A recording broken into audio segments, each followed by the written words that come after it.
right. It is a magnificent chess game that is being played here. Oh, trouble! Ricky Rudd slamming toward the wall.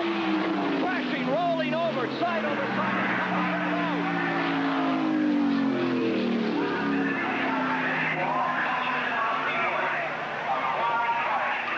Ricky Rudd, Ford automobile, out of control, side over side several times. Here is Ridley on the inside. He might have touched him, but sometimes, because of the compression of the air, here you see Rudd's car turning back the wrong way as it slid. The air got under it, flipped it back the wrong way. I think that it was a blessing that it didn't get into that wall, Ken. It started spinning away from him, just like a bucking horse, going in every kind of a direction. And, of course, Ricky holding on. Jimmy Spencer is second. They come through the tri-oval. Checkered is waving. Ernie Evans wins, and Rusty spins and gets airborne and flips wildly right at the start-finish line. Very reminiscent of his accident at Daytona. Oh, man. That is too bad. Come on, brother. Let's see. What a way. Yeah, he's moving. I see him moving around in the car. Rusty, and go right out of the picture, and it looks, there he is. Earnhardt right up on the back bumper of Rusty, and he does touch him. That's and why around he goes, and that's one reason that Dale Earnhardt went down there. That's why he was so concerned, because he touched Rusty Wallace to start this situation, it looks like.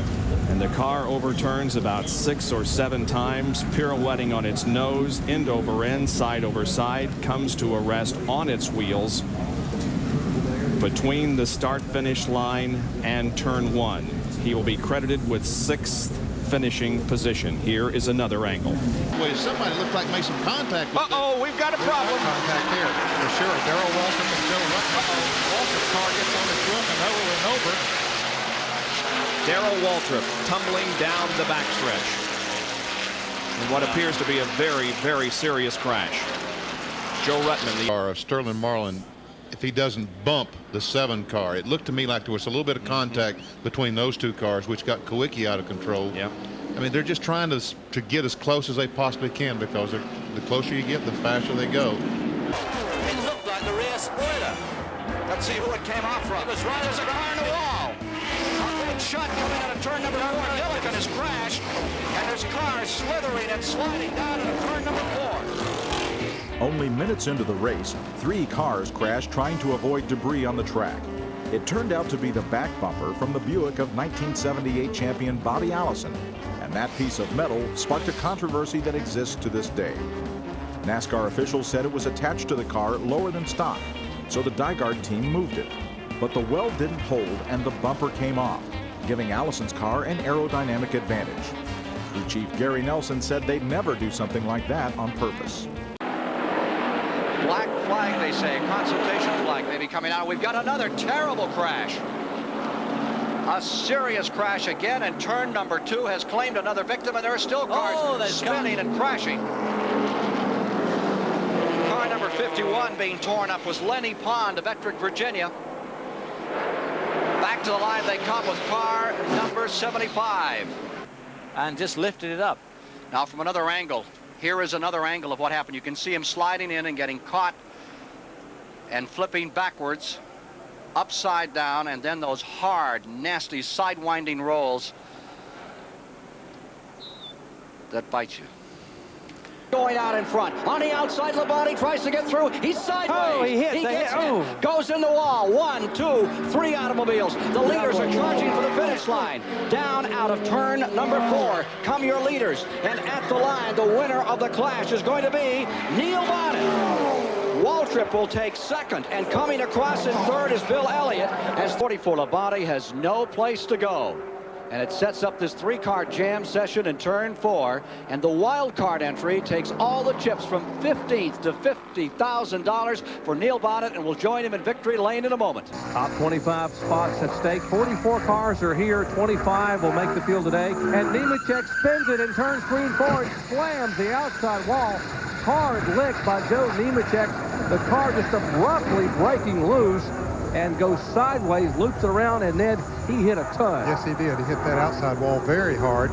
Derek Koch is coming around now. They're sending a car out after the car was under the car. Right there, and then all of a sudden the back end just gets loose and around he goes, and there's not much you can do with it here, Jared, and it slams hard into the outside retaining wall, then comes all the way down across the racetrack and hits the inside retaining wall. Bad trouble, bad trouble.